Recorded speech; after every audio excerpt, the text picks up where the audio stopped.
බෙත්ලෙහෙම් පුරේ දිලිඳු ගවලනේ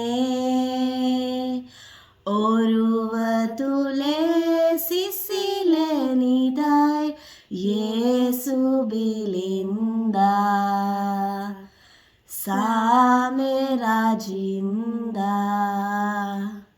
සුන්දර වූ දවසක් මගේ දුවලා පුතාලා හැම දෙනාටම. ඉතින් කොහොමද? පහුගිය සතිය අපේ රටේ විශාල ස්වභාවික විපතක් වුණා නේද?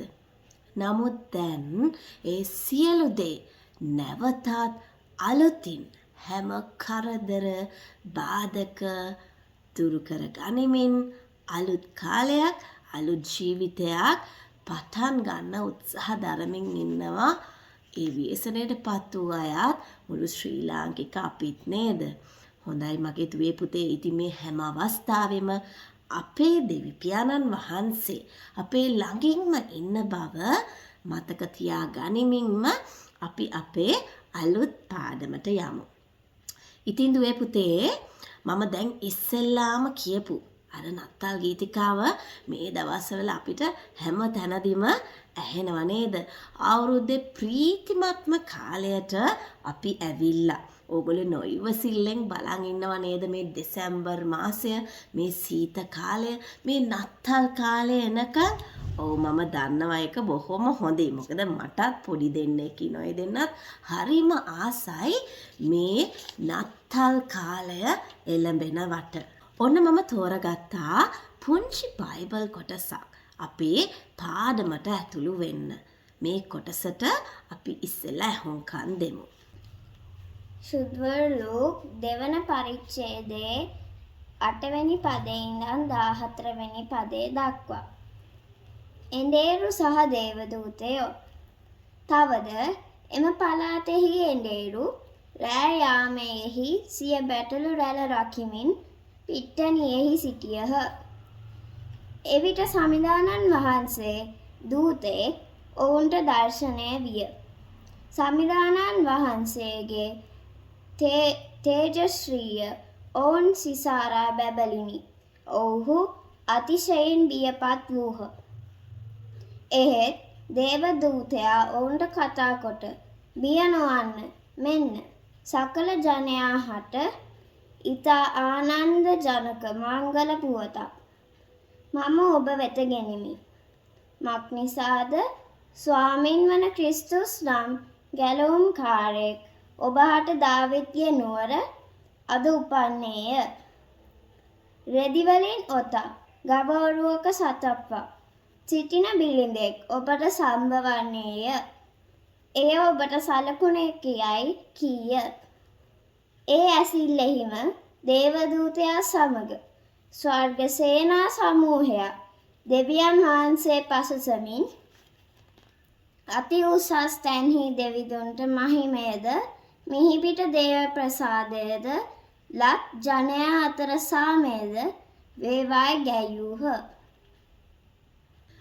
දැන් මගේ දරුවෝ හැම දෙනාම දන්නවනේ අපේ දෙවි පියාණන් වහන්සේ උන්වහන්සේගේ ආදරය අපිට පෙන්වන්න උන්වහන්සේගේ එකම පුතා වන ජේසුස් වහන්සේව අපිව අපේ පාප වලින් ගලව ගන්න මේ ලෝකයට එව්වා කියලා.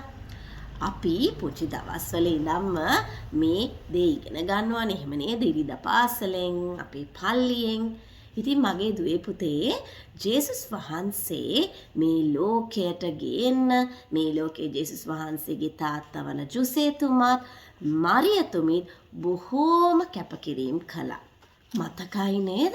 ජේසුස් වහන්සේව හම්බ වෙන්න ඉන්නවා කියලා මරියතුමී දැනගත්ත වෙලේ ඉඳන් එතුමියව ජුසේතුමා ආරක්ෂා කළා. හුඟක් දුර කොටලුවෙකුගේ පිටේ යන්න උනා නේද අර සංගණනයට ජේසුව හම්බ වෙන්න ඉඳද්දී. ඒ විතරක් නෙවෙයි, ඉන්න තැනක් කවුරුත්ම දුන්නේ නැහැ. ගෙන්ගෙට තට්ටු කර කර අහන්න උනා, අනේ අපිට නවතින තැනක් දෙනවද අද රෑ කියලා. හැබැයි එහෙම කවුරුත් දුන්නද නැහැ. අන්තිමේ බෙත්ලෙහෙමේ පුංචි ගවමඩුවක තමයි ජේසු අම්මා ජේසු බබාව මේ ලෝකයට ගෙනාවේ. ජේසුස් වහන්සේ තමයි මගේ දුවේ පුතේ සාමයේ කුමාරයා. ඉතින් මේ සාමයේ කුමාරයා මගින් මේ ලෝකෙටම සාමය ගේන්න විශේෂයෙන්ම මරියතුමී ජුසේතුමයි දේව හඬට කීකරු වෙලා උන්වහන්සේ කියන විදිහටම වැඩ කළා. අනේ අපිට බෑ. මම කැමති නෑ ජේසුගේ අම්මා වෙන්න. එහෙම කිව්වද? නෑ නේද? මරියතුමී මොකද්ද ගාබ්‍රියල් දේවදූතයාට කිව්වේ? ඔබ කී ලෙසම මට සිදුවේවා කියලා කිව්වා. ඔන්න මම ප්‍රශ්නයක් අහනවා. උත්තර දෙන්න ඕනේ. හොඳද? ජේසුස් වහන්සේ ඉපදුනා කියලා කවුද මගේ දුවේ පුතේ ඉස්සෙල්ලම දැනගත්තේ? අර දේවදූතයෝ ගිහිල්ලා ඉස්සෙල්ලම කාටද කිව්වේ ජේසු ඉපදිලා කියලා? ඔව් හරි, ඔයගොල්ලෝ දන්නවා. බැටළු එඬේරුන්ට. ඉතින් මට කියන්න, එයාලා හුඟක් සල්ලි තියන පෝසත් එහෙම සමාජයේ හුඟක් පිළිගැනීමක් තිබ්බ අයද? නෑ නේද? ටිකක් සමාජ මට්ටමින් අඩු බැටළුවන් බලාගෙන බොහොම අහිංසකව තමන්ගේ පාඩුවේ ජීවත් වෙච්ච මිනිස්සු කොට්ටාශයක් තමයි මේ බැටළු එඬේරු. ඒ කාලේ එයාලව එච්චර ගණන් ගත්තේ නෑ. සමාජයෙන් කොන් කරලා ටිකක් අයින් කරලා තමයි තිබුණේ. හැබැයි මෙන්න මේ දෙයින් උන්වහන්සේ අපිට පෙන්වලා දෙනවා අපේ දෙවියන් වහන්සේ පොඩිම මිනිස්සයා එහෙම නැත්නම් සමාජයෙන් ඈත් කරලා කොන් කරලා තිබ්බ ආයත තමයි ප්‍රථම ස්ථානය උන්වහන්සේ දෙන්නේ කියලා. මේ ක්‍රියාවෙන් උන්වහන්සේ අපිට පෙන්නලා දෙනවා උන්වහන්සේ එදත් අදත් මේ වගේ අය එක්ක ඉන්න බව. එදා ජේසු ඉපදුන පණිවිඩය ඉස්සෙල්ලම ඇහුණු එඬේරුන් බොහොම ප්‍රීතියෙන් උන්වහන්සේව බලන්න ගියා. සාමයේ කුමාරයාගේ සාමයේ පණිවිඩය හැම දිනාටම අරගෙන ගියා ඉමහත් ප්‍රීතියෙන්. ඉතින් මගේ දුවේ පුතේ මේ ජේසුස් වහන්සේ තමයි අපිට මොන කලබල කරදර අවස්ථාවක හිටියත් අපේ හිතට, අපේ මනසට, අපේ ගතට සාමය අරන් එන කුමාරයා. ඉතින් මේ නත්තල් කාලයේදී අපි ඉගෙන ගන්නවා අනිත් අයට අපි කොහොමද මේ සාමයේ පණිවිඩය අරගෙන යන්නේ කියලා. අපි තුල තියෙන ප්‍රේමය බෙදා ගැනීම තුල, ළඟ තියෙන වැඩිපුර දේ තව කෙනෙක් සමග බෙදා ගැනීම තුල මේ සාමයේ පණිවිඩය අපේ හිත්වල සාමය, දෙවියන් වහන්සේගේ සාමය අපිට අරගෙන යන්න පුළුවන්. අපි මේ කාලේ කරන්න ආසම, ලබන්න ආසම දෙයක් නේද තෑගි? ඔබට තෑගි හම්බෙනවට ආසයි නේද?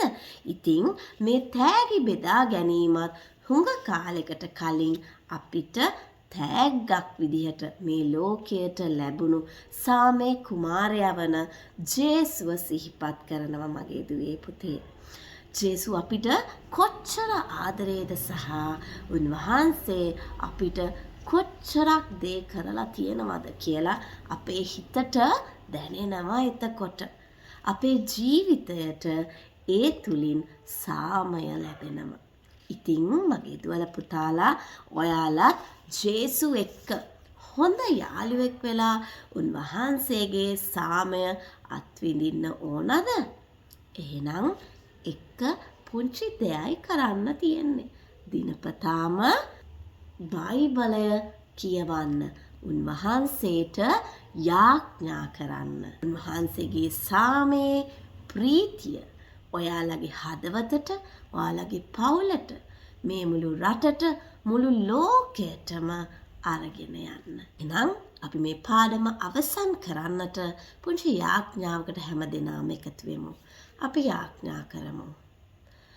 ආදරණීය දෙවි පියාණන් වහන්සේ, තවත් සුන්දර වූ දවසක ඔබ වහන්සේගේ සාමයේ පණිවිඩය අපේ පුංචි හදවත් තුළට මගේ ගෙදරට ගෙනාපු නිසා ඔබ වහන්සේට ස්තුතියි. පියාණනි, ඔබ වහන්සේගේ උපත මේ නත්තල සමරන්නට සූදානම් වෙන අපි ඔබ වහන්සේ පුංචි බබෙක් විදියට මේ ලෝකයට සාමය අරගෙන ආපු නිසා ඔබ වහන්සේට ස්තුතියි. අපේ සිත්වලට ඔබ වහන්සේගේ සාමය අරගෙන ආපු නිසා ස්තුතියි.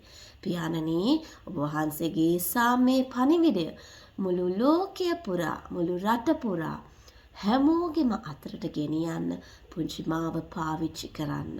වහන්සේගේ සාමයෙන් මගේ සිත පුරවන්න. මේ ලැබෙන නත්තල් කාලයට වහන්සේව සමරන්නට සූදානම් වෙද්දී වහන්සේ නිරතුරුව මට යහමඟ පෙන්වන්න. මේ සියලු දේ ඉල්ලන්නේ වහන්සේගේම උතුම් වූ නාමයෙන්ය. ආමේන්. එහෙනම් මගේ දුවේ පුතේ, තවත් ලස්සන අර්ථවත් පාඩමකින් ඉදිරි සතියකදී අපි හම්බ වෙමු. හැමෝටම ජේසු පිහිටයි.